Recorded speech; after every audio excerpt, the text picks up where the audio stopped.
আমার স্নেহের 2024 সালের উচ্চ মাধ্যমিক পরীক্ষার্থী তথা প্রিয় ভাই বোনদের জানাই আমার চ্যানেলের পক্ষ থেকে সুস্বাগতম। আশা করি তোমরা সকলে বর্তমান পরিস্থিতিতে ভালো এবং সুস্থ আছো। আমি তোমাদের জন্য এই ভিডিওতে উচ্চ মাধ্যমিক তথা higher secondary ABT test paper 2023-24-এর এসি 89 নম্বর পেজের ভূগোলের যে প্রশ্নপত্র সেটটি রয়েছে সেই সেটের এমসিকিউ ও এসিকিউ প্রশ্নের উত্তরগুলি সম্পূর্ণ আলোচনা করছি। তোমাদের কাছে অনুরোধ, তোমরা ভিডিওটি না টেনে পুরোটা দেখো, আর যারা আমার চ্যানেলে নতুন তারা তাড়াতাড়ি আমার চ্যানেলটিকে সাবস্ক্রাইব করে আমার চ্যানেলটিকে সামনের দিকে এগিয়ে নিয়ে যাও, কারণ তোমরা আমার এই চ্যানেলের মাধ্যমে এবিটি টেস্ট পেপারের বাংলা, ভূগোল, ইতিহাস, জীবনবিজ্ঞান, দর্শন, শিক্ষাবিজ্ঞান তথা ভৌত তথা এডুকেশান,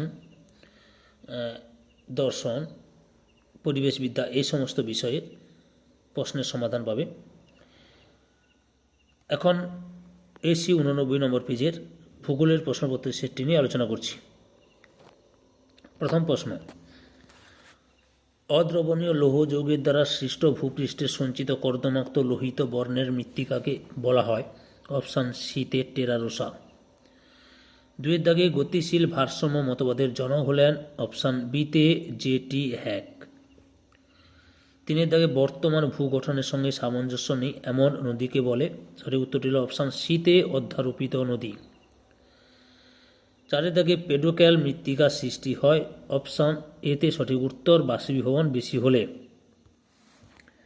এরপরে পাঁচের দাগে মৃত্তিকার যে স্তরে উদ্ভিদ ও প্রাণীর দেহাবশেষ আংশিক বা সম্পূর্ণ বিয়োজিত হয়ে হিউমাসে পরিণত হয় সেই স্তরটি হল? সঠিক উত্তরটি হল অপশান সিতে ও স্তর। ছয়ের দাগে পিট বা বগ মাটির সৃষ্টি হয়? সঠিক উত্তরটি হল অপশান এতে জলাভূমিতে। সাতের দাগে মৃত্তিকার বিস্তরে সেক্সুই অক্সাইড সঞ্চিত হয়ে যে প্রক্রিয়া হয় তা হলো?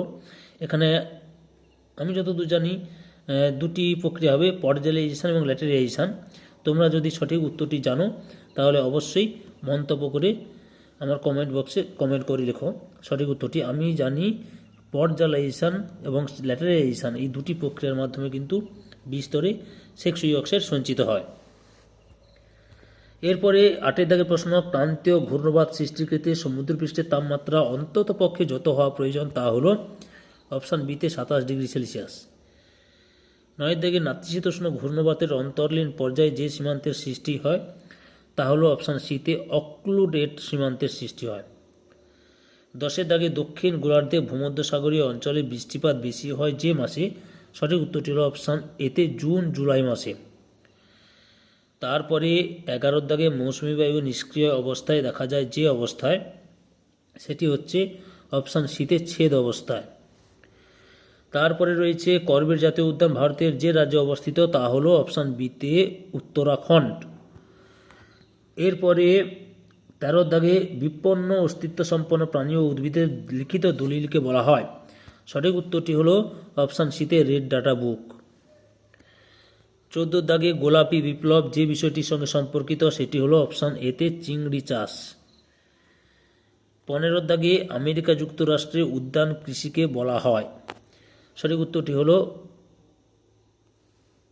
অপশান এতে ট্রাক ফার্মিং। 16 দাগে শিল্পক্ষেত্রে পরিবহন পথে বাধ্যতামূলক বিরতি বা ব্রেক অফ বাল্ক পয়েন্ট থাকলে নিম্নলিখিত বিষয়গুলির মধ্যে যে বিষয়টি হয় তা হলো হচ্ছে অপশান সিতে শিল্পজাত পণ্যের উৎপাদন ব্যয় বৃদ্ধি পায়। এরপরে রয়েছে 17 দাগে শস্যের সমন্বয় তত্ত্বের প্রবক্তা হলেন? অপশান এতে সঠিক উত্তর উইভার।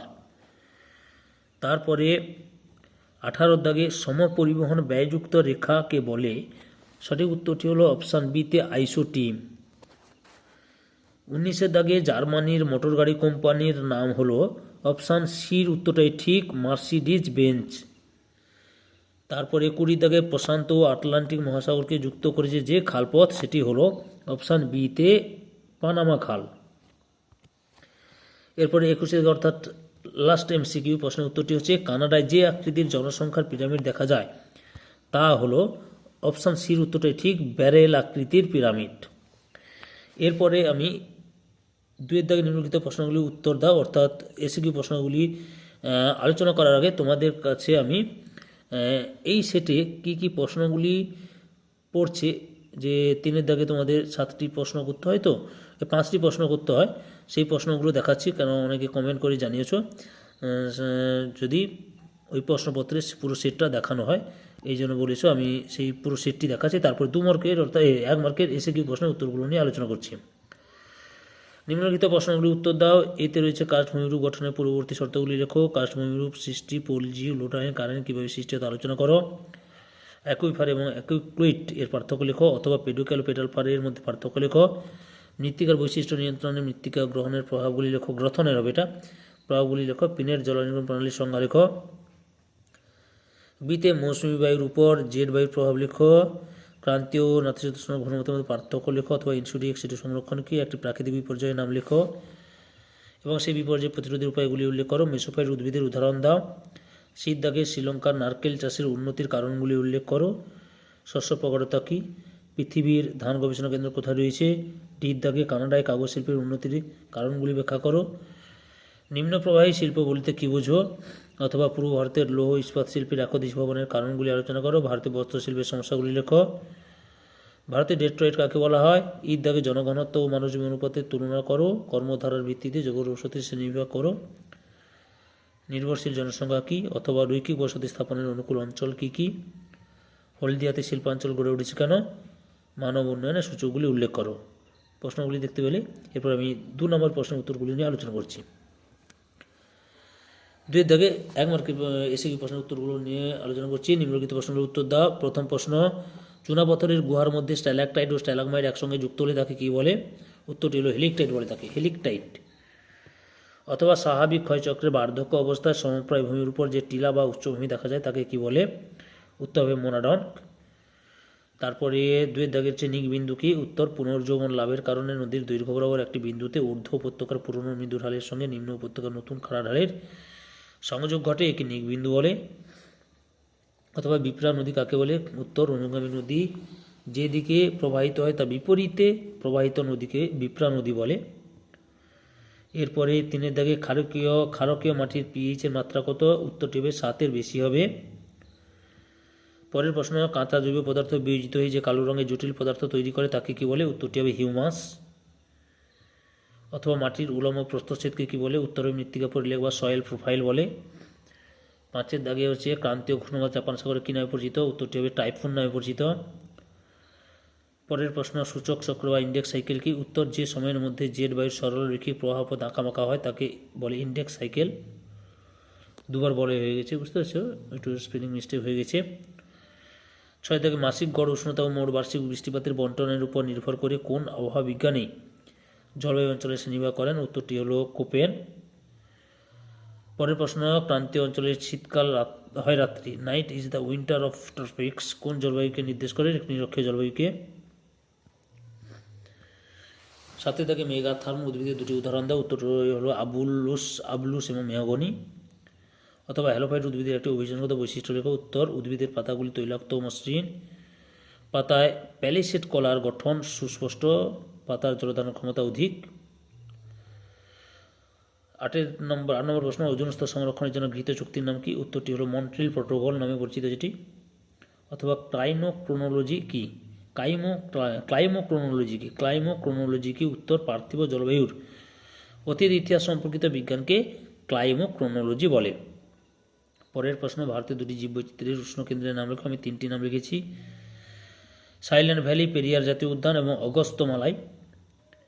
এরপরে রয়েছে তোমাদের অথবা ওজোন গহ্বর কাকে বলে। উত্তর বিশ্বজুড়ে ক্লোরোফ্লোরোকার্বনের অবাধ ব্যবহারের ফলে ওজোন স্তরের ঘনত্ব ক্রমশ পাতলা হয়ে যে ছিদ্র বা গহ্বর সৃষ্টি হয়েছে সেই গহ্বরকে ওজোন গহ্বর বলে।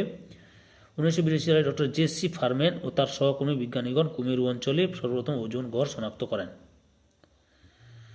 10 থেকে শুষ্ক কৃষি কাকে বলে। উত্তর বছরে 50 সেমি থেকে 75 সেমি এর কম বৃষ্টিপাতযুক্ত অঞ্চলে যেখানে জলসেচের সুবিধা নেই সেই সব অঞ্চলে সামান্য বৃষ্টিপাতের উপর নির্ভর করে খরা সহনশীল শস্য উৎপাদন ব্যবস্থাকে শুষ্ক কৃষি বলে। ভুট্টা, মিলেট, সরগম প্রভৃতি এই প্রকার কৃষির প্রধান ফসল। অথবা বাণিজ্যিক কৃষির সংজ্ঞা দাও। উত্তর এই কৃষি পদ্ধতিতে মনুষ্য শ্রমের অভাব থাকায় যন্ত্রপাতির সাহায্যে কৃষি কাজ করা হয় তাই একে যান্ত্রিক কৃষিও বলে। উৎপন্ন ফসলের বেশিরভাগটা বাজারে বিক্রি করা হয় তাই এটি বাণিজ্যিক কৃষি নামে পরিচিত। পরের প্রশ্ন, ভারতে কোন রাজ্যে চীনাবাদাম উৎপাদনে শীর্ষস্থান লাভ করে? গুজরাট। এরপরে অথবা ভারতে কোন বন্দর দিয়ে সবচেয়ে বেশি কফি রপ্তানি হয়? উত্তরটি হলো চেন্নাই।